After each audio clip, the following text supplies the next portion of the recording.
Welcome to JTV news. Mancherial జిల్లాలోని పోడు రైతుల సమస్యలు పరిష్కరించాలని డిమాండ్ చేస్తూ మంగళవారం తెలంగాణ ఆదివాసీ గిరిజన సంఘం, తెలంగాణ రైతు సంఘం, తెలంగాణ వ్యవసాయ కార్మిక సంఘాల ఆధ్వర్యంలో మంచిర్యాల కలెక్టరేట్ ఎదుట ధర్నా నిర్వహించారు. ఈ సందర్భంగా వారు మాట్లాడుతూ పోడు సాగుదారులపై ఫారెస్ట్ శాఖ దౌర్జన్యాలు ఆపాలని, పోడు సాగుదారులందరికీ హక్కు పత్రాలు ఇవ్వాలని డిమాండ్ చేశారు. లేని పక్షంలో పోరాటం ఉధృతం చేస్తామని తెలిపారు.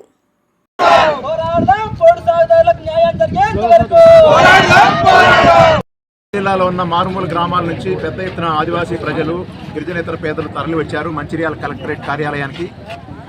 బాగా దాడులు పెరుగుతూ ఉన్నాయి రైతుల మీద. ప్రభుత్వాలు ఇచ్చినటువంటి హామీలు అమలు కావటం లేదు, వాటిని అమలు చేయాలని చెప్పి డిమాండ్ చేస్తున్నాం. అరకల్ని తీసుకుపోయి అరెస్ట్ చేశారు. అక్కడ కన్నేపల్లి, మన కోటపల్లి దగ్గర ఎఫ్ఆర్ఓ గారు అరకలతో దున్నుతుంటే కూడా వ్యవసాయం అరకలు తీసుకుపోయారు, తర్వాత ఇట్లు వదిలేశారు. ఇవాళ అరకలు కూడా జైలు, పోలీస్ స్టేషన్లో ఉన్నాయి. ఆ తర్వాత ట్రాక్టర్లు పెట్టి దున్నద్దు అంటున్నారు. ఎందుకంటే హక్కుపత్రాలు ఇచ్చిన భూముల మీద ట్రాక్టర్లతో దున్ననీయరట. దాని మీద ట్రాక్టర్లు కూడా ఇవాళ 4-5 ట్రాక్టర్లు ఎఫ్ఆర్ఓ ఆఫీసులో సీల్ చేసి పెట్టారు. అవి తుప్పుపట్టిపోతున్నటువంటి పరిస్థితి ఉంది. అట్లనే మోటార్ బైకు, ఈయన పేరు బాగాల సమ్మయ్య.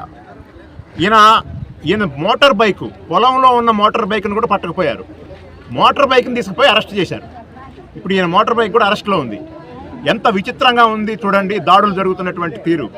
హక్కు పత్రాలు ఇస్తాము సాగులో ఉన్న వాళ్ళందరికీ అని చెప్పేమో ప్రభుత్వం ఎన్నికల ముందు పార్టీలన్నీ వాగ్దానం చేసినాయి.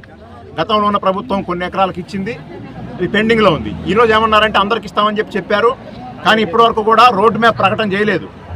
రోడ్ మ్యాప్ ప్రకటన చేయడం అంటే అర్థం ఏంటంటే మళ్ళీ దరఖాస్తులు తీసుకోవాలి, గ్రామ కమిటీలు కూర్చోబెట్టాలి, లబ్ధిదారులు ఎంపిక చేయాలి, వాళ్ళందరికీ కూడా హక్కు పత్రాలు ఇవ్వాలి. అదేం ఇవ్వకుండా ఈరోజు అందరి మీద కూడా దాడులు పెద్ద ఎత్తున జరుగుతున్నాయి. తపాలాపూర్ ఆయన వచ్చిందా? తపాలాపూరు వాళ్ళ గద్దె ధ్వంసం చేశారు ఫారెస్ట్ వాళ్ళు. అక్కడ భీమన్న దేవర గద్దె ఉంటుంది, ఆ గద్దెని అక్కడ ఉన్న ఇళ్ళని కూల్చి పడేశారు తపాలాపూర్ దగ్గర. కాబట్టి దాడులు అనేవి ఏ రూపంలో జరుగుతున్నాయి, నోరు లేని వాళ్ళు ఆదివాసీలు వాళ్ళకేం తెలవదని చెప్పి అనుకుంటున్నారు. కానీ ఆదివాసీలు అంటే కొమరం భీం వారసులు, రామ్జీగోండ్ వారసులు, సమ్మక్క సారక్క వారసులు అనే సంగతి ఇక్కడ ఉన్నటువంటి ఫారెస్ట్ డిపార్ట్మెంట్ వాళ్ళకి అర్థం కావట్లేదట్టుంది. దీనికి మేమనేది ఏంటంటే ఫారెస్ట్ వాళ్ళనే మేము టార్గెట్ చేసి చెప్పడం లేదు. ప్రధానంగా అక్కడ ఉన్నటువంటి రవికుమార్ అని చెప్పేటువంటి ఎఫ్ఆర్ఓ ఉన్నారు. అదేవిధంగా ఇంకోవైపు ఏమో అరవింద సింగ్ అనే ఆయన ఒక ఎఫ్ఆర్ఓ ఉన్నారు. వీళ్ళిద్దరు కూడా వేమనపల్లికి ఒక ఆయన, కోటపల్లికి ఒక ఆయన ఎఫ్ఆర్ఓలు ఉన్నారు. వీళ్ళు దాడులు చేస్తున్నప్పుడు కూడా అర్థం ఏంటంటే వాళ్ళు దాడులు చేస్తున్నారని కాదు, ఈ జిల్లాలో ఉన్నటువంటి ఎమ్మెల్యేలు, ఈ జిల్లాలో ఉన్నటువంటి ఎంపీలు, ప్రజాప్రతినిధులు, రాజకీయ నాయకులు మీరందరూ కూడా దీనికి బాధ్యత వహించాలి. మేము కేవలం ఫారెస్ట్ వాళ్ళని మాత్రమే జవాబుదారీ చేయటం లేదు. ఫారెస్ట్ వాళ్ళు ఈ దాడులు చేయడానికి కారణం ఎవరంటే ఇక్కడున్న రాజకీయ నాయకులు. ఎందుకంటే రాజకీయ నాయకుల యొక్క అండ లేకుండా, లేదా రాజకీయ నాయకుల యొక్క వీళ్ళని నిరోధించకుండా ఉంటే వాళ్ళు ఆ రకంగా వచ్చేదానికి అవకాశం లేదు. ఈరోజు అందరూ కూడా దరఖాస్తులు పెట్టుకుని వచ్చారు. ఆ దరఖాస్తులన్నింటినీ మేము జిల్లా కలెక్టర్కి దయచేసి మేము చేతులెత్తి నమస్కారం చేసి చెప్పేది ఏంటంటే, జిల్లా కలెక్టర్ గారికి ఇచ్చిన దరఖాస్తులన్నీ కూడా వాళ్ళు తీసుకొని వాళ్ళు ఇచ్చిన